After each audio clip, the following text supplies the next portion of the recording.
Have you had a disc replacement either in your neck or your lower back and you're still suffering?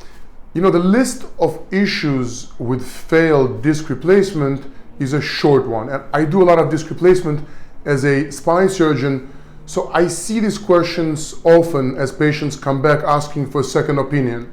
So, number one, did your problem reoccur at another level?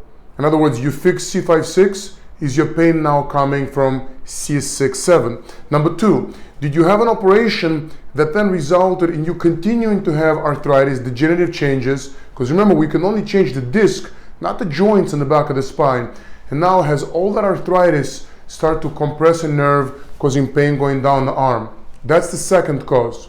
The third, and this is why we need a CAT scan, did the actual disc replacement fail?